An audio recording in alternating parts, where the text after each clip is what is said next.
Día. Perfecto. Bienvenidos a EFI Week, ya están en vivo con toda la audiencia. Muy bien, muy bien. Bueno, muchísimas gracias. Los saludo a todos en un día medio complicado, medio triste, porque bueno, falleció el Diego, que Martín y yo somos medio maradonianos, y igual entiendo que a todo el mundo le debe de alguna manera afectar.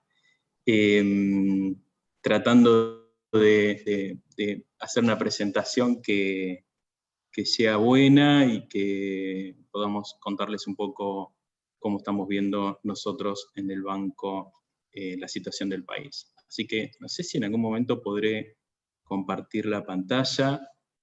Sí, directamente en la opción de abajo al medio vas a poder compartir la Ok, pantalla. ahí estamos. Ahí. Bueno, avísenme si están viendo la presentación, si se ve bien. Sí, se ve bien, solo no está en el modo presentación, ahí está perfecto. Ahí estamos, perfecto. ¿Y se ve el panel donde está Martín y estoy yo? ¿O Sí, ustedes? están ustedes dos arriba, sí. Ok, ¿molesta? Si no lo minimizamos, ¿eh? No, para nada. Ok. Bueno, muy bien. Bueno, los saludo a todos nuevamente. Muchas gracias por escuchar esta presentación.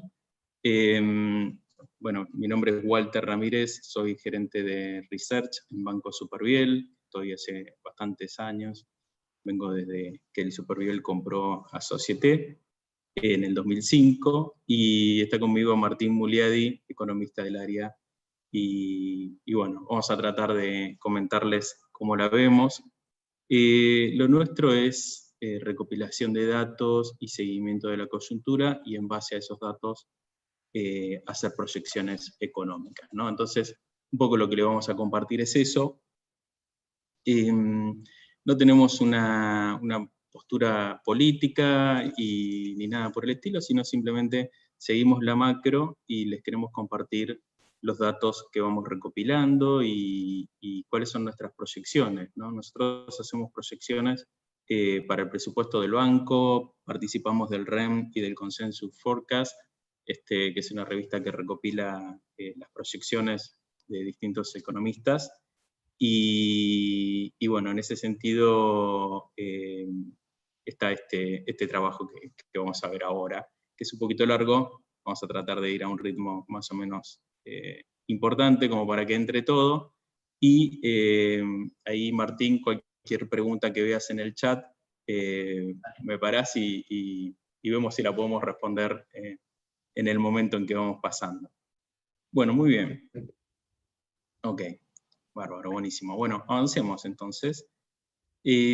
Como siempre, esto es lo primero que tenemos que ver. Las opiniones que están acá expuestas son nuestras.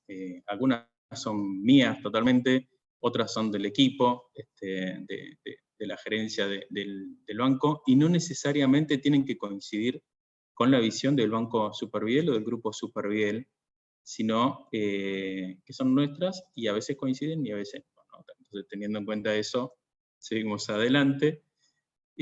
Vamos a hacer, ¿qué tenemos como hoja de ruta? Básicamente vamos a revisar 4 frentes, y luego de ver esos 4 frentes, vamos a hacer las proyecciones y vamos a contarles qué estamos viendo hacia adelante, ¿no? Esa va a ser la idea de esta charla. Los frentes son, obviamente, el frente internacional y el tema de la pandemia. Hay muchas presentaciones en relación con la pandemia, lo sabemos, pero bueno, tiene que verlas porque es lo más importante que nos está pasando en 2020, así que tienen que estar.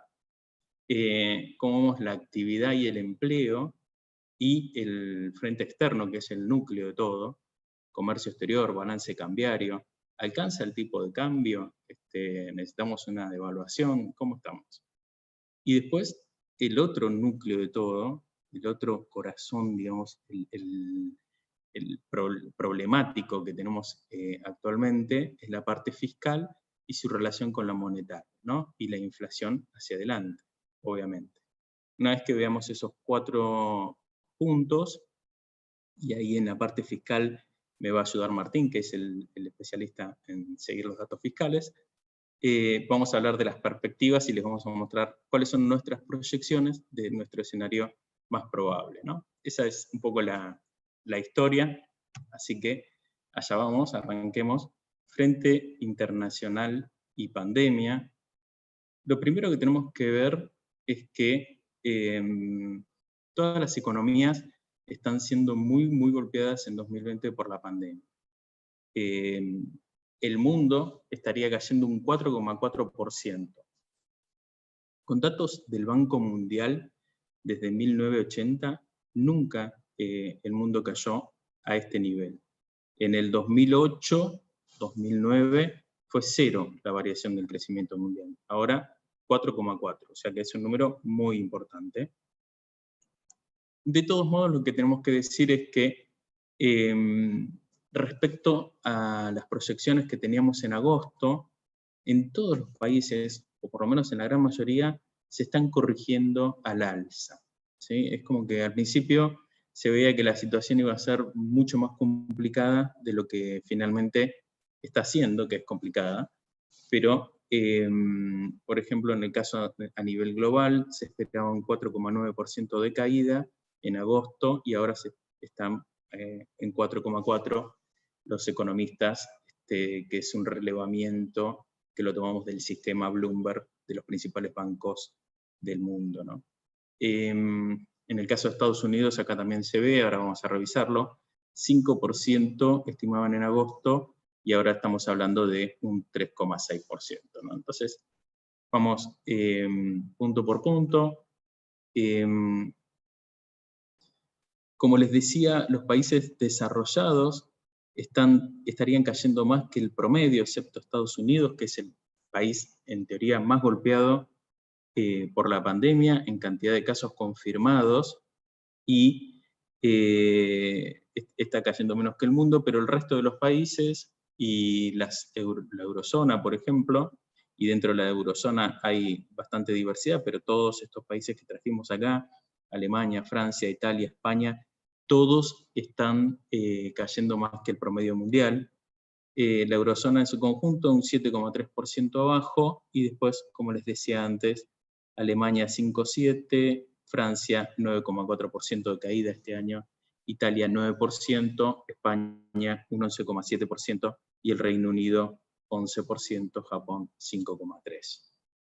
Y después los dos grandes países emergentes hacen que el mundo emergente caiga en promedio menos de la caída global, India y China. En el caso de China, no había caída este año, y el año que viene habría una recuperación. Este año simplemente hay una desaceleración en la tasa de crecimiento al 2%, y en el caso de la India, que fue golpeada más tarde, es el segundo país con más casos, vamos a ver, estaría teniendo una desaceleración este año, y el año que viene ya con todo el impacto, el mercado está esperando una caída del orden del 9%.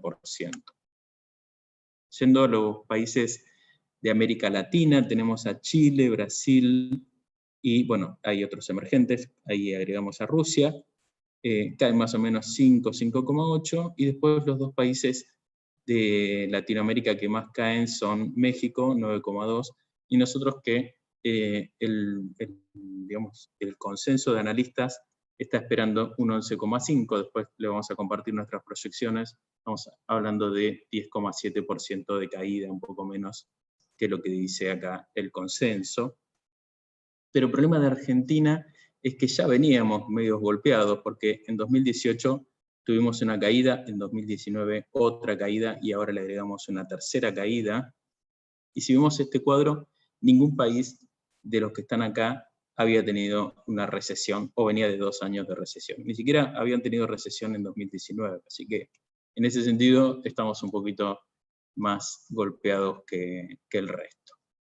Veamos un poquito, muy rápidamente, los datos más recientes del coronavirus. A mí me gusta este gráfico, que en este gráfico nosotros lo que hacemos es comparar, y que en algún momento fue muy relevante, comparar el mercado medido por el índice VIX, que es el índice de volatilidad implícita en las acciones sobre acciones, en las opciones sobre acciones del S&P, y la línea celeste es la cantidad, el crecimiento diario de casos de coronavirus, ¿no? Entonces, al principio, marzo, abril, este crecimiento explotó y el índice VIX, que es como un grado de aversión al riesgo, y si uno ve tiene una correlación muy alta con el riesgo país, el riesgo emergente y el riesgo de Argentina también, voló, y ahí fue el peor momento de los mercados, y después en la medida en que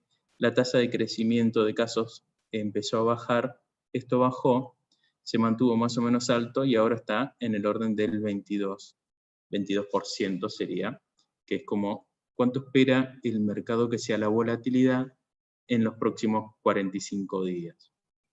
Y el crecimiento diario de casos, que venía bajando todos los meses, ahora, bueno, empezó a subir nuevamente porque están explotando los casos donde, en los países en los cuales volvió el clima frío. Esto es básicamente los países europeos, ¿no? Y acá tienen, bueno, los datos generales que todo el mundo conoce, 60 millones de casos aproximadamente, un 0,8% de la población mundial, con 1.400.000 fallecidos, ¿sí? 1.400.000, 180 por millón, es un montón. Bueno, evolución vigente de casos, 19.800.000 a nivel global, 0,3% de la población. Estados Unidos es el país con más casos, le sigue a India, Brasil, Francia y Rusia. Y después en la segunda tabla venimos nosotros, estamos nosotros ahí en el puesto octavo, pero acá se ve claramente cómo estos países, como Gran Bretaña, fíjense la línea negra, o como el caso de Italia, ¿no? Que venía muy tranquilo hasta hace nada, y a mediados de octubre explotó en cantidad de casos, nos pasaron a todos los países latinoamericanos que estaban antes y se ubicaron entre los países más afectados, ¿no? Entonces, España es el sexto país más afectado, séptimo Gran Bretaña, octavo Italia, y noveno, ahí dice octavo, somos el noveno, Argentina, décimo Colombia, y en el puesto 11 México. Y es importante ver la cantidad de casos vigentes. ¿Qué son los casos vigentes? Bueno, casos confirmados menos los recuperados menos los fallecidos. Esto te daría como una idea de cuántas personas en este momento están transitando la enfermedad en Argentina. Y esto estuvo constantemente subiendo hasta que alcanzó hacia digamos, el 23 de octubre, alcanzó un máximo, 174.335 casos, y desde el 23 de octubre, que habría sido nuestro peor momento, empezamos levemente a recuperar terreno, es decir, que empezamos a relajar. Esto que se vio en muchos países de los que estábamos viendo antes, o sea, la mayoría de los países alcanzaban un máximo y después bajaban, a nosotros nos tardó mucho en llegar el pico de la ola. Se decía que iba a llegar en julio, en agosto, bueno, llegó como en octubre, pero ahora aparentemente ya llegó y estamos bajando. Y la línea negra que se mide de la parte derecha nos está mostrando que tendríamos unos 37.122 fallecidos, ¿no? Es un número significativo, es un número bastante alto. No sé si alguien había levantado la mano ahí. Me pareció que había alguien que había levantado la mano, pero ahí Martín, fíjate si lo podés rescatar y vemos si hay alguna pregunta o sí, si básicamente quieren, el chat. se pueden desmutear y preguntar. No llegué a ver quién levantaba la mano, pero si quieren, habiliten el micrófono y nos preguntan. Ok. Y a ver, yo estoy viendo acá el chat. A ver, un segundo. Bueno, aparentemente no tenemos preguntas. Ok. Bueno, seguimos adelante. Entonces, tenemos muchos casos. ¿Cómo estamos a nivel de fallecimientos? Bueno, el país con más fallecidos por habitante es Bélgica, le sigue Perú, España, Italia, Reino Unido y venimos nosotros, ¿no? Tenemos más fallecidos por 100.000 habitantes que Brasil y que Estados Unidos, por ejemplo, ni hablar de Chile. Si sacamos a los países europeos, somos el segundo país con más fallecidos por millón de habitantes. Es decir, la verdad que no nos ha ido demasiado bien con el tema de la pandemia. O sea, Argentina ha sido uno de los países más golpeados por la pandemia y eso lo tenemos que tener presentes. Y también hemos sido uno de los países más golpeados por las muertes de la pandemia. No es que nuestro sistema de salud, que funciona muy bien y que es uno de los mejores de Latinoamérica, pero no es que pudo evitar que esto sea una tragedia, digamos, que nos golpee como golpeó la pandemia a otros países en el mundo. Y esto es un poquito todo lo que tenía para contarles del tema del coronavirus. Después, en todo caso, después levantamos las preguntas, pero vamos a pasar al nivel de actividad y empleo de Argentina, que es lo que estamos viendo. Y nosotros vemos que, volviendo al tema del coronavirus, la cuarentena y la restricción a la movilidad y el nivel de actividad tienen una correlación muy grande. Hemos encontrado que en la medida en que la movilidad hacia los lugares de trabajo regresa a sus niveles de febrero, la actividad acompaña con un crecimiento, ¿no? El último dato de nivel de actividad es a septiembre. Por ejemplo, si le ponemos 100 a la movilidad, que es la barra celeste, y 100 al EMAE en febrero, vemos lo que pasó en marzo. La movilidad hacia los lugares de trabajo, esto es una medida que uno puede encontrar en internet, que lo hace Google, simplemente cuando vas a un lugar siempre y te quedas ahí 8 horas, Google interpreta que es tu lugar de trabajo y después vas a otro lugar y pasas la noche, interpreta que es tu casa.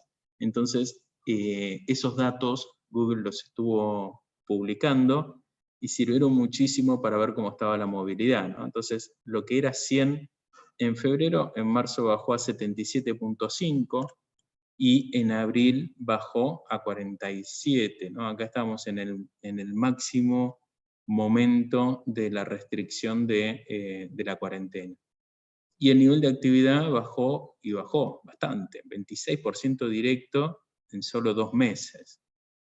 Después, en la medida en que comenzó a subir la movilidad, fíjense, pasó del 46,9% de movilidad hacia los lugares de trabajo comparativamente con febrero a 64%, el nivel de actividad empezó a rebotar, hubo como un crecimiento del 10% en mayo, en junio también, en julio hubo medio como un estancamiento en la movilidad, desaceleró un poco el crecimiento y entonces, teniendo en cuenta esta situación, nosotros podemos decir que con los datos de movilidad de octubre, que son mayores que los de septiembre, y de noviembre, que también son mayores, esperamos que el nivel de actividad en lo que resta del año siga creciendo, ¿no? Quizás en octubre un poquito menos, porque sabemos que octubre fue un mes medio complicado, hubo bastante ruido financiero, y siempre que hay ruido financiero, la actividad económica se resiente, ¿no? Pero en noviembre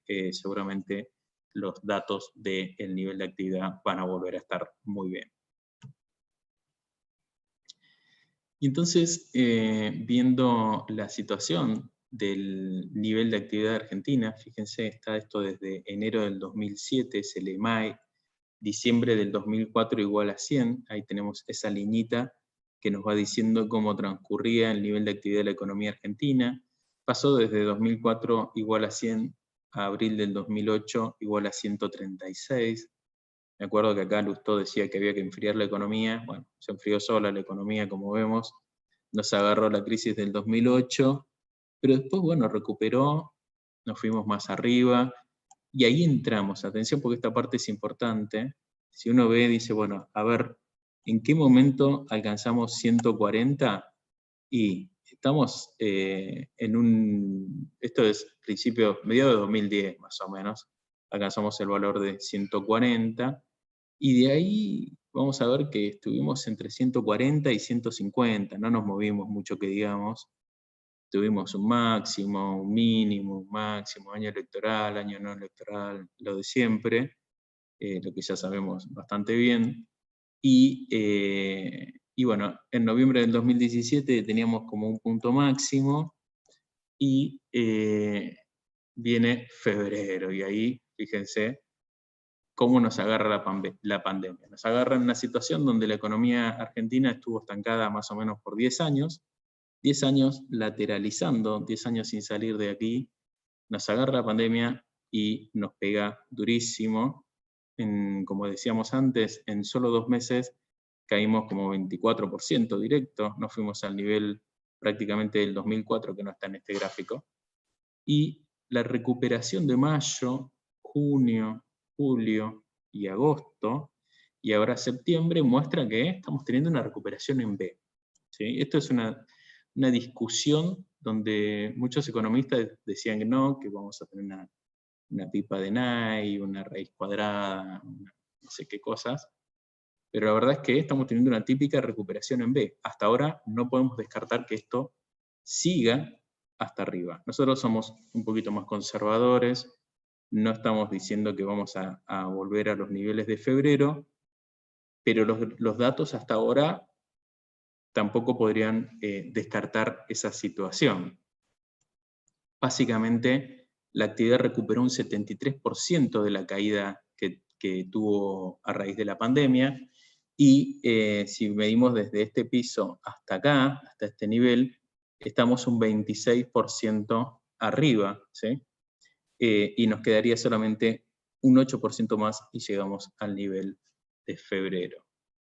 ¿Y cuáles son los sectores o cómo están el nivel de actividad por sectores? Y esto lo hacemos utilizando los datos del INDEC. Y vemos que los datos de los sectores nos muestran que la mayoría, más o menos, cuando vemos las variaciones interanuales, acá están los datos. A veces está bueno mirar el dato, no solamente las variaciones interanuales, porque uno como que se pierde.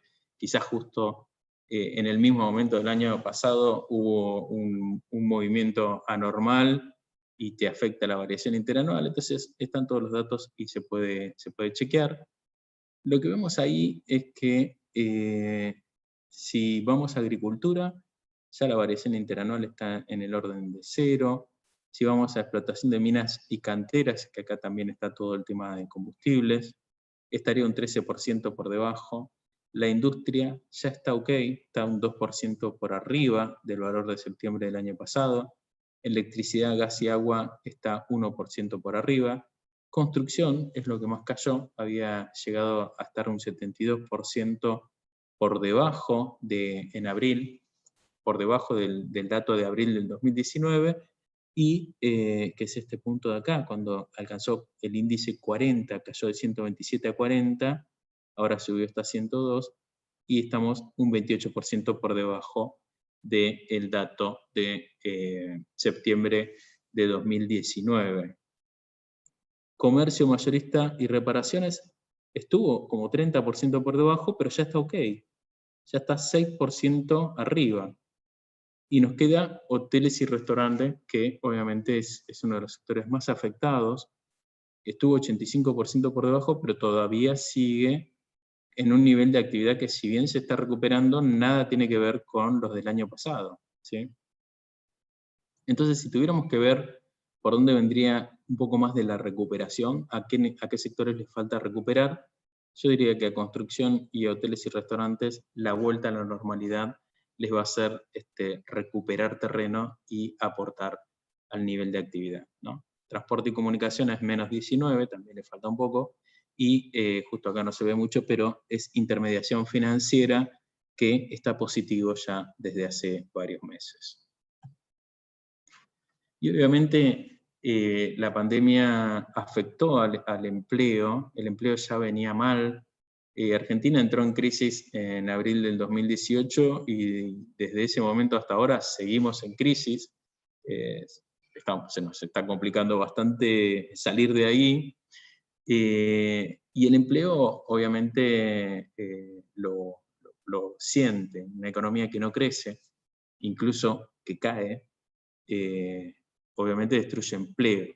Y el empleo asalariado privado en abril del 2018 era de 6.284.000, y ahora estamos en 5.794.000. ¿Sí? Son 500.000 puestos de trabajo asalariado privado que se perdieron y no se están recuperando. Desde la pandemia obviamente el gobierno intentó hacer un montón de cosas para controlar que no haya despido masivo, creo que en parte lo consiguió, pero igual se perdieron 150.000 puestos de trabajo desde entonces. Y si vemos no solamente los asalariados privados, sino todos los trabajadores del sector privado, monotributista y demás, ahí la caída es como más intensa y la cuarentena pega mucho más, se nota que están mucho menos protegidos, mucho menos cuidados, y después esa caída se recupera con los últimos meses y el nivel de actividad, como lo mostrábamos recién, que está empezando a recuperar. Así que el panorama del empleo es preocupante, pero por lo menos lo que es el empleo que tiene que ver con el empleo independiente, monotributista y demás, está mostrando una recuperación, y eso va a ser bastante bueno para paliar el tema de la pobreza, que vamos a ver ahora en un segundo.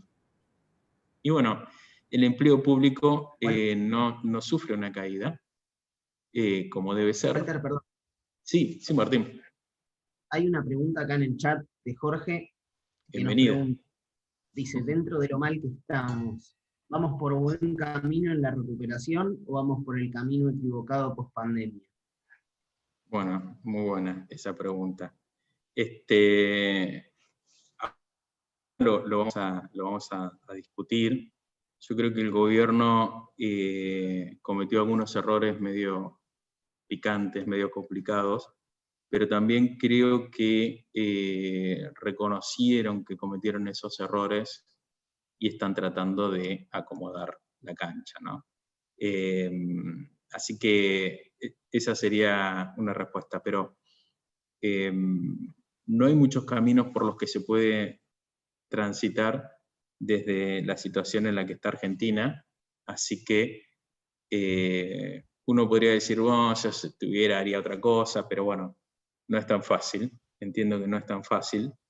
Hay cosas que se pueden hacer mejor, por ejemplo, ir levantando a poco las restricciones a los movimientos de capitales, eso se tiene que hacer. El cepo se tiene que levantar porque es malo en sí y nos está destruyendo, pues si tenemos un poquito de tiempo lo vamos a ver.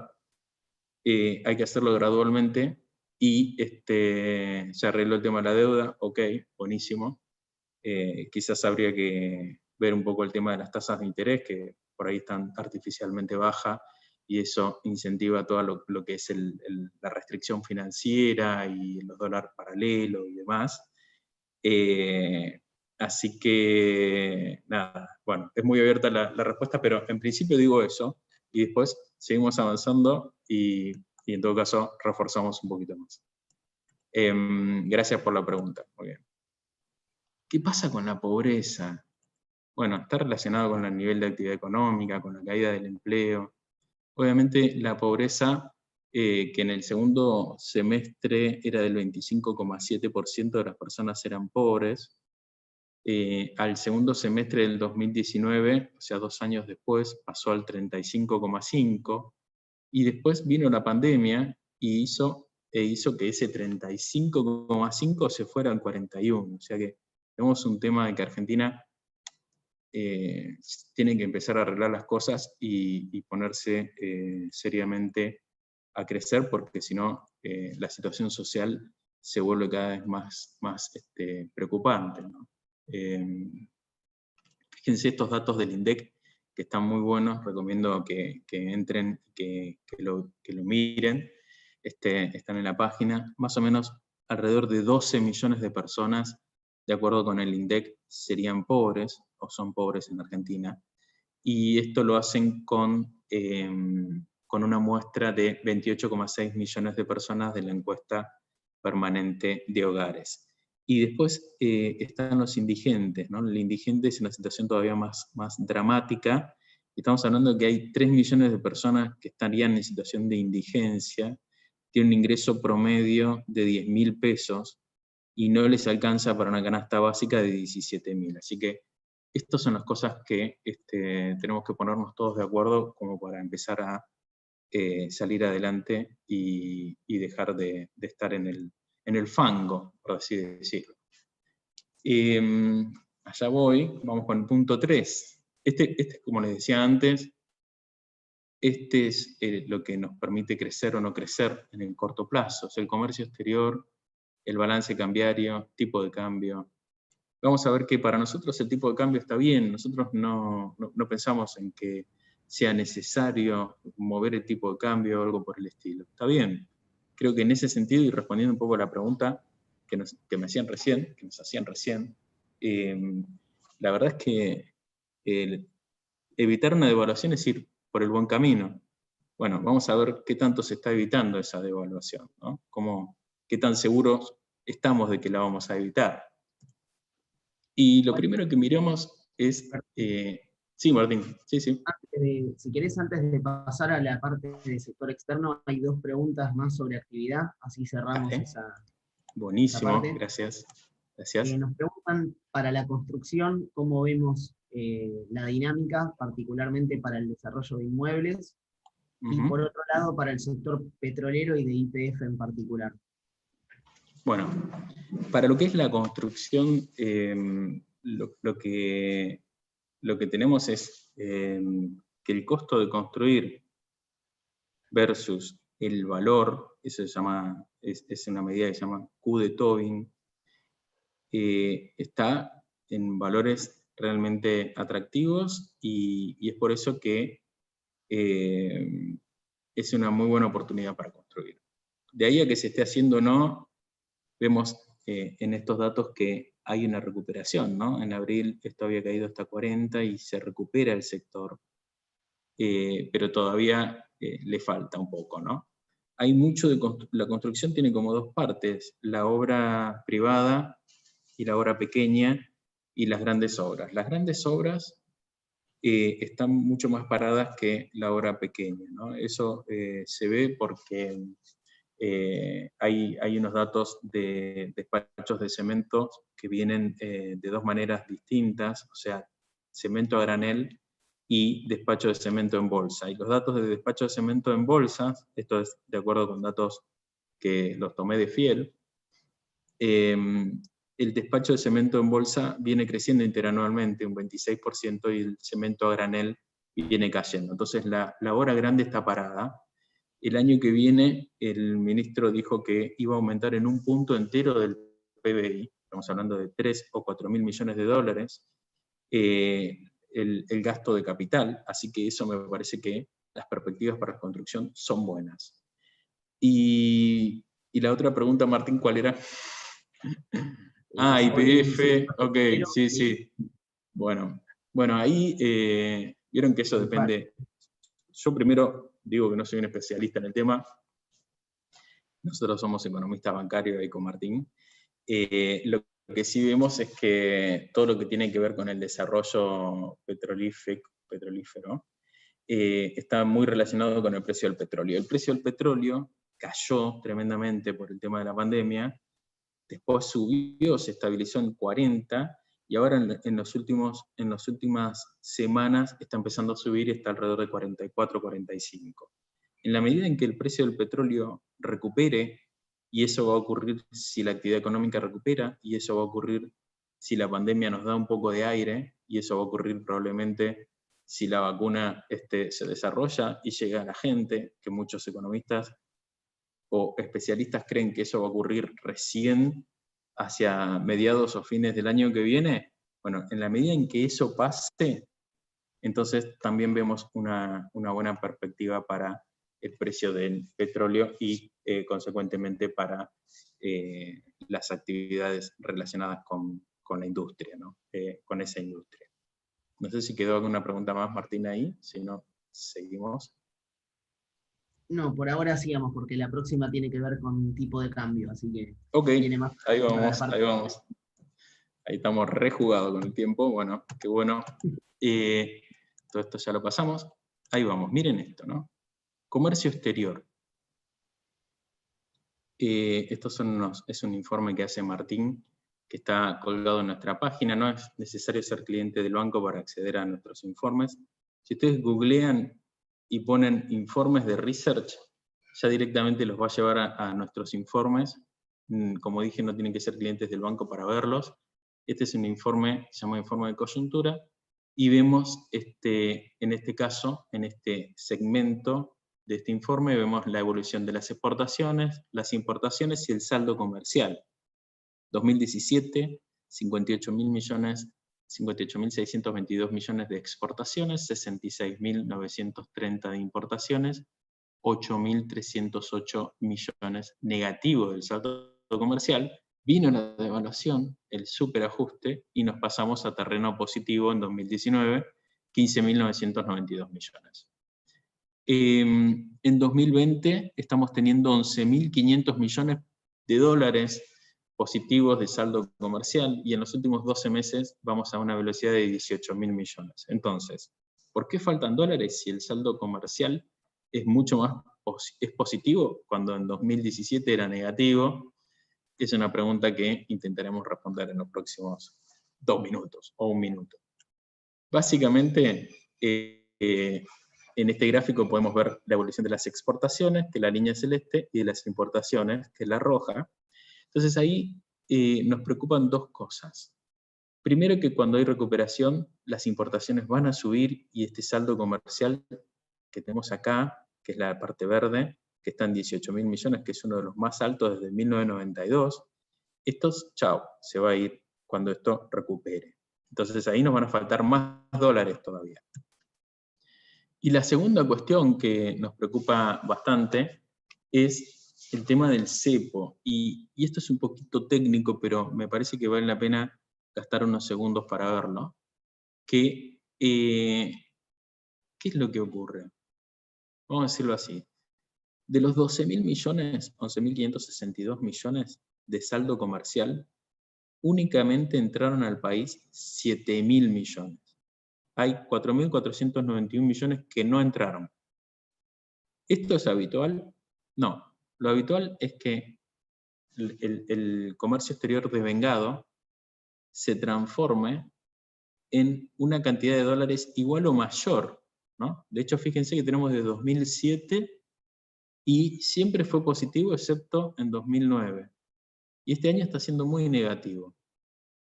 ¿Por qué? Bueno, básicamente cuando tenés un tipo de cambio controlado y hay una brecha muy grande entre el paralelo y el oficial, los importadores tratan de pedirle todos los dólares que puedan al Banco Central al tipo de cambio oficial.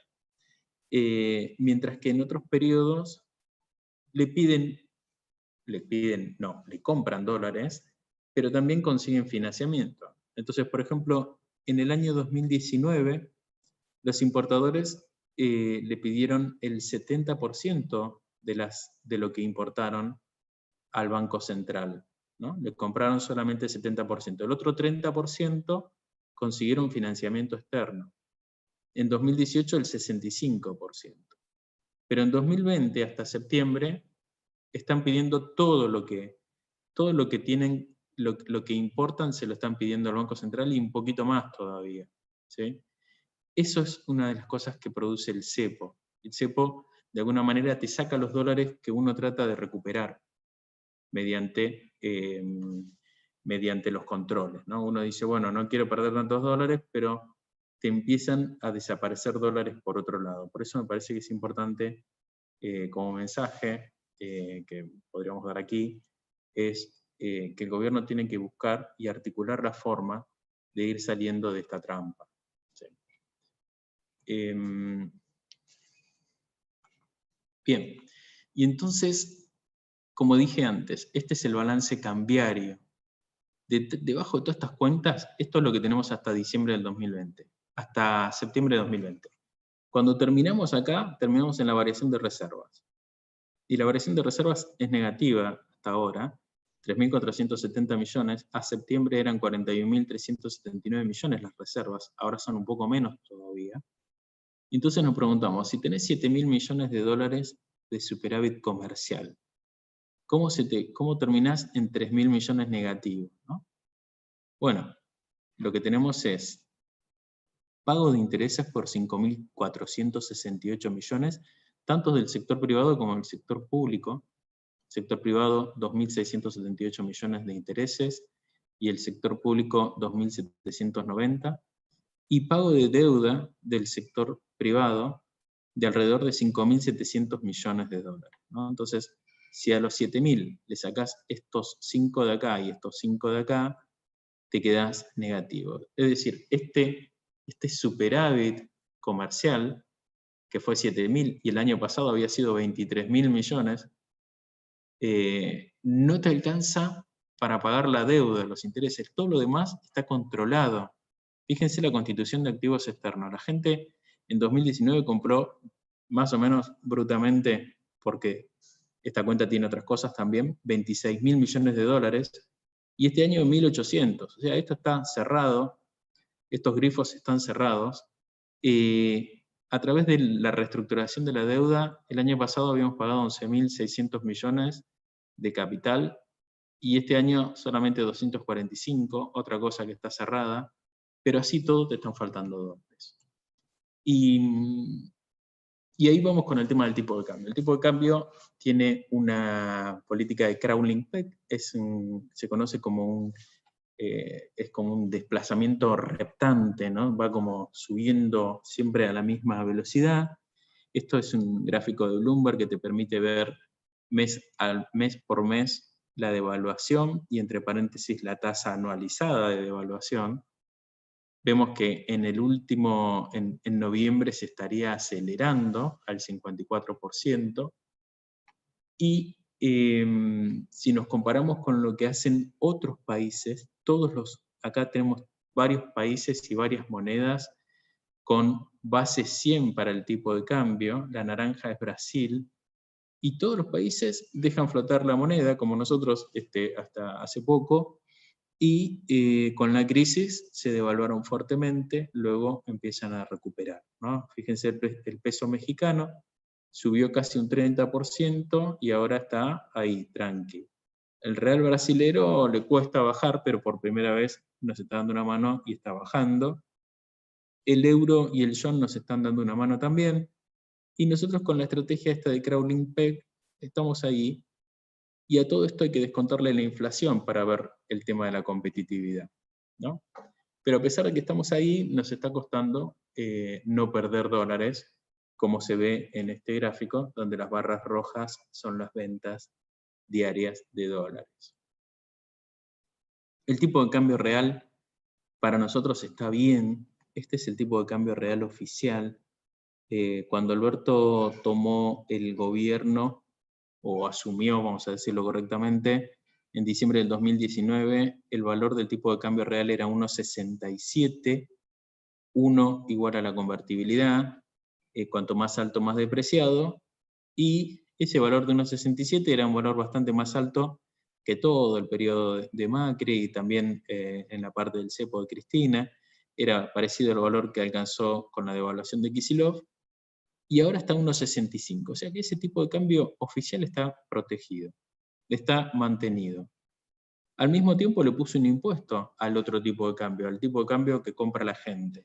O sea que la gente en el periodo anterior estaba comprando un tipo de cambio mucho más abaratado, por decirlo de una manera, le salía mucho más barato el dólar de lo que le sale ahora. Este valor que le sale ahora, 2,32 de tipo de cambio real, es compatible con la evolución 2003-2007, que es la época del primer gobierno de Néstor Kirchner, donde era muy competitivo el tipo de cambio. Entonces, para viajes y para compra de dólares, estamos bastante competitivos. Pero cuando le agregamos el paralelo, vemos que paralelo está cotizando a una tasa muchísimo más alta, incluso más alta que todos los números que tenemos en esta serie de 2001, incluso más alta que el valor que tomó en junio del 2002, que había alcanzado 2,84, después de venir de un valor de 1, como dije, que era la convertibilidad. Acá el tipo de cambio paralelo estuvo cotizando a 3,23 y ahora está bajando un poco. Entonces hay una gran desconfianza faltan reservas, como dijimos antes, encima se están perdiendo. Creo que el gobierno tiene que trabajar muy cuidadosamente en este panorama. Walter, Martín, entramos en los últimos 5 minutos. Dale. Martín, Perfecto. ¿querés Dale. comentar así muy brevemente lo fiscal? Hago, Mirá, si perdón, querés, Walter, una salvedad. dale. Hacer una pregunta acá de cuántas reservas reales creen que tiene el Banco Central. Es un tema Tuyo. que está muy a eso. Antes Vamos que nada, ahí contestarle vos, Martín, que sos el especialista en eso. hacemos la aclaración de que no hay un nivel determinado de reservas netas que sea objetivo, si se quiere, sino que las reservas objetivas son las reservas brutas que están en el Banco Central, y lo que uno puede ir haciendo es restándole distintos pasivos del Banco Central para llegar a cuáles son las reservas de libre disponibilidad o genuinamente del Banco Central. En base a nuestros cálculos, lo que nosotros hacemos es restarle a las reservas brutas del Banco Central el swap con China, que se tiene con China, y otros pasivos exigibles que tiene el Banco Central. Por otro lado, restamos los encajes, es decir, parte de los depósitos del sector privado que están en el Banco Central. Y por otro lado, las obligaciones con organismos multilaterales, que creemos que el Banco Central no puede gastar esas reservas. Y si hacemos ese cálculo, estamos en torno a 1.600 millones de dólares de reservas netas. Pero, como dije anteriormente, no es que no hay un cálculo específico para las reservas netas, sino que depende más de cuál sea el criterio que toma cada uno para llegar a ese nivel.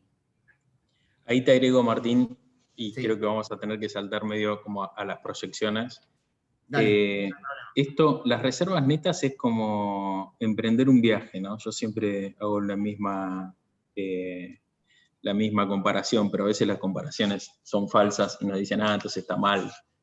Pero ojo con las comparaciones. No sé cómo se llama, bueno, ya sabré cómo se llama. Pero supongamos que nos vamos a Bariloche en auto. Y las reservas netas serían cuántos pesos llevamos, no cuántos pesos tenemos en la cuenta, sino cuántos pesos llevamos en ese momento, ¿no? Entonces, supongamos que vamos con 100 pesos y reventamos un neumático y queremos pagar con tarjeta de débito, crédito, y en la gomería lo único que te aceptan es el efectivo. Entonces, las reservas netas son como eso, ¿no? Es decir, bueno, ¿cuánto tenés de liquidez para enfrentar cualquier corrida? No estamos hablando de la solvencia, que es otro tema. ¿Cuánto tenés de liquidez para poder afrontar cualquier corrida?